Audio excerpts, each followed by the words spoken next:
Hey guys, Miss Miklos here, and this is lecture number 18. Even though it says 3.2, even though it says 3.3, this is really out of section 3.2. 3.2 is going to cover lectures 18 and lecture 19. I'm just breaking it up into two different parts. So, last lecture we learned how to graph systems of linear equations, and we saw the solution just by looking at the graph. In this lecture, we're going to learn how to solve systems by substitution. And the two methods we're learning today, I think they're about the same level in difficulty. It just really depends on your particular preference. I personally use both of them. I always use substitution when the problem is written where one equation is already solved for one variable. Okay, that makes it very easy to use substitution. Another good time to use it is if the problem is written where the equation has a variable with a coefficient of 1. And once again, we'll see it's pretty easy for us to isolate a variable. The only real disadvantage is our friends, the fractions. We never like fractions. We actually will find one method this chapter that is easy to use with fractions, but it's okay. We're smart. We can deal with fractions, so we'll be okay.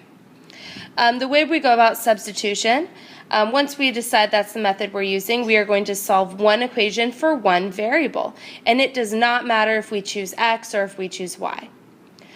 After we substitute that equation for the variable, we are going to substitute the expression. Remember, an expression is not an equation and it does not have an equal sign.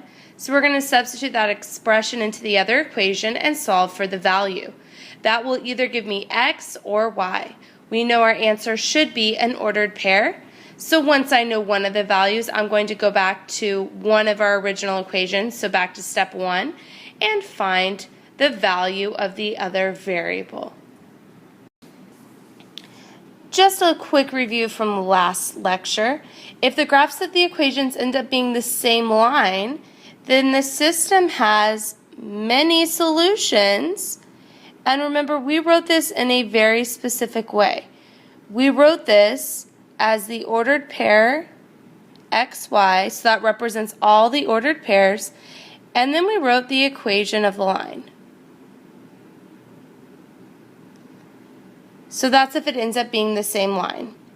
If the equation ends up being parallel, then the system has no solution.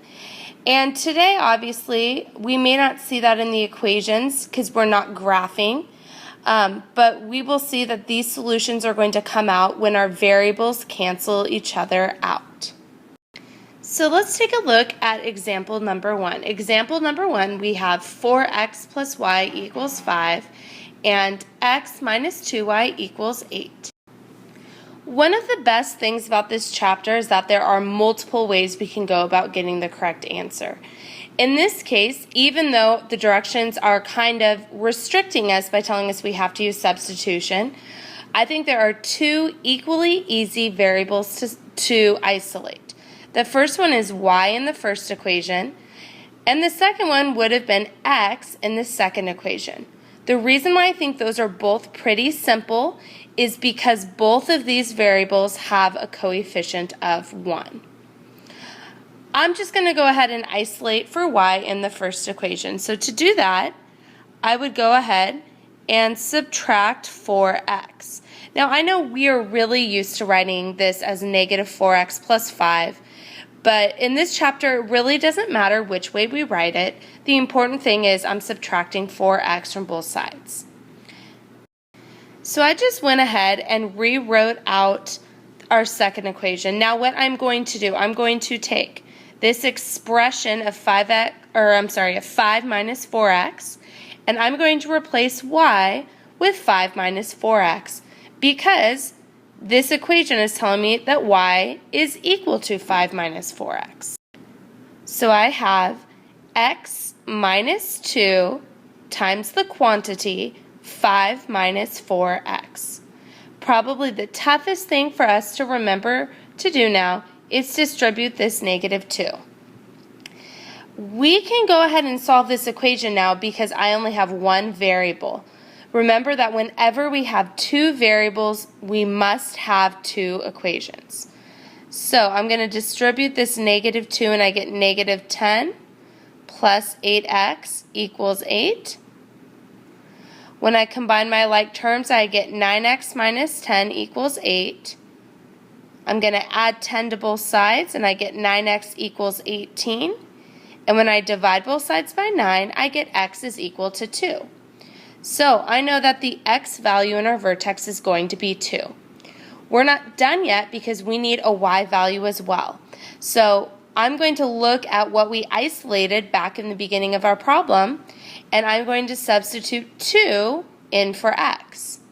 Now technically, I can substitute 2 in to this equation as well. I just think it's easier to use this equation because y is already all by itself. I could also have substituted it into our second equation. I'm just choosing what I think happens to be the easiest. So I'm going to do y equals 5 minus 4 times 2, which is y equals 5 minus 8, which is y equals negative 8. So I'm thinking my solution here is 2, negative 3. Now, in order to be sure that this is my solution, I could either isolate both of these into slope-intercept form and graph them in our graphing calculator like we talked about last time, or what I probably would prefer to do is just substitute into both of these and make sure that they make true statements. Okay, so if I substitute into this first equation, I would get 8 minus 3 equals 5, which works. When I substitute into my second equation, I get 2 plus 6 equals 8, which also works. So I know that 2, negative 3 is the solution for this system. Looking at number 2, I think there are 3 good options to isolate this time, x, y, or our second y. I think these two would be easier because the second y has a negative on it. So I'm just going to go ahead and subtract x, so I get y equals 11 minus x. Once again, I'm just rewriting my equation, and now I'm going to substitute 11 minus x whenever we have a y. It is really important that whenever I'm substituting in, that I am always using parentheses, okay, because it really affects problems like this where I have to distribute a negative. So when I distribute that negative, I get 3x minus 11 plus x equals 5. So 4x minus 11 equals 5. 4x equals 16. And x is equal to 4. Even though this itself is not super difficult, and I know I went pretty quickly through it, it is important to take our time to make sure we're not making little mistakes. Because if I make little mistakes here and do not get x equals 4, there's no way that I'm going to get the correct y value. Now I'm going to go ahead and solve for y. So I am going to substitute 4 in for this x. So I get y equals 11 minus 4, which gives me y equals 7. So I'm thinking that 4, 7 is my solution. I'm just going to do a quick check by substituting in. 4 plus 7 equals 11. That is true. When I substitute into the second equation, I get 12 minus 7 equals 5. That is also true. So 4, 7 would be my solution. Just so you guys know, I think this checking is something that you are capable of doing by yourselves in your head. So I would never require that you're working that out. Okay, moving on to number 3 here. Number 3, I'm going to choose to isolate x in the second equation. The reason being that is the only variable that has a coefficient of 1. So I get x equals 4 plus 2y. So in my other equation, instead of x, I'm going to substitute in 4 plus 2y, and everything else in that equation is staying the same. When I distribute, I get 8 plus 4y plus 3y is equal to 1. So 8 plus 7y equals 1. 7y is equal to negative. And when I divide by 7, I get y equals negative 1. So this time I found the y value first. Now I'm going to take this y value and substitute it in. So I have x equals 4 plus 2 times negative 1. So x equals 4 minus 2, which would become 2. So I'm thinking 2 negative 1 is my answer. Let's substitute that in and double check. 4 minus 3 equals 1, which is true. 2 plus 2 equals 4, which is also true. So 2 negative 1, I'm glad I can read, is my solution. Number 4, which is the toughest one that we have seen so far because none of these variables have a coefficient of 1, which can be a pain. In fact, if I had a choice, I would not use substitution here, but that's beside the point. By the way, on a random note, one of my favorite things about this chapter is that for the majority of the problems, we actually have the capability of checking that our answer is correct. So all my checking that I'm doing, I wouldn't expect that you would do that on every problem on your homework, but I would expect on a quiz or a test after you finish, you go back through and check. Okay, not that that's going to help you get the correct answer, but you should walk away knowing, yes, I got that correct, or no, I missed that problem. So for number 4, I'm going to go ahead and I'm going to isolate this y all by itself. And once again, it really doesn't matter what we chose to do, but that's just what I think looks the easiest. So I get negative 2y equals 16 minus 3x, and when I divide everything by negative 2, I get y equals negative 8 plus 3/2 x. So now I'm going to go ahead and substitute that into our other equation. So wherever there was a y, I'm going to write negative 8 plus 3/2 x. So I know that I need to distribute here, so I get plus 24 minus 9/2 x equals 23.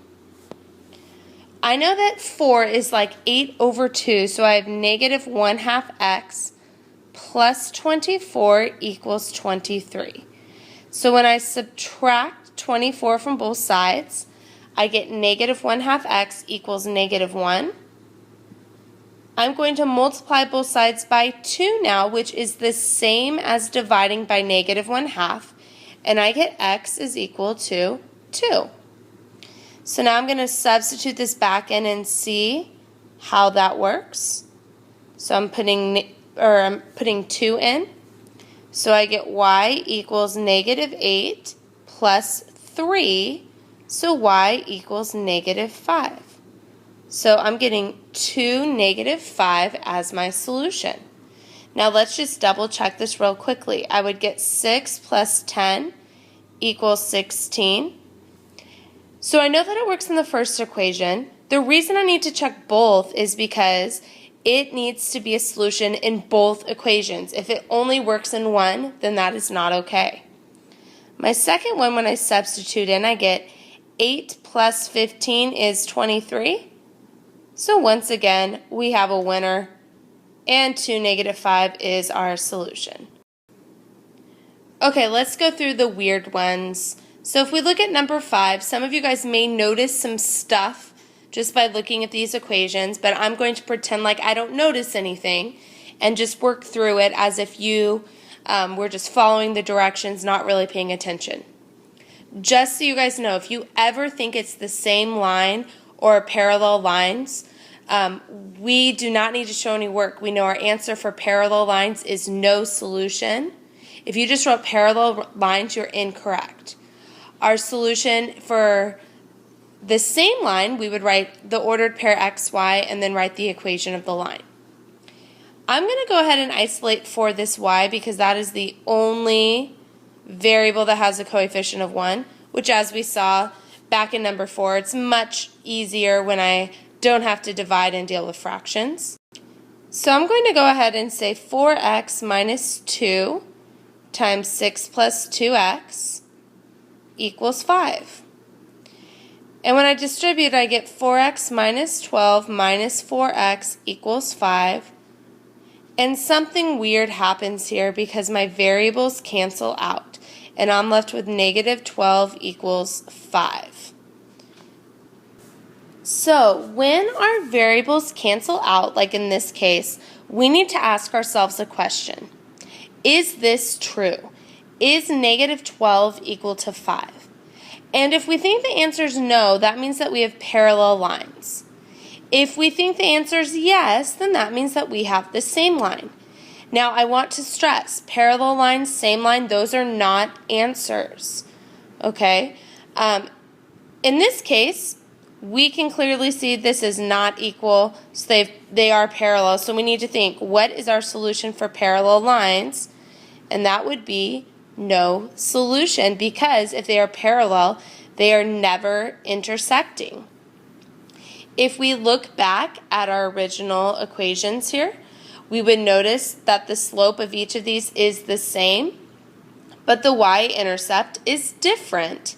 So that would tell us that we have parallel lines. Hooray, it's our last problem, number 6.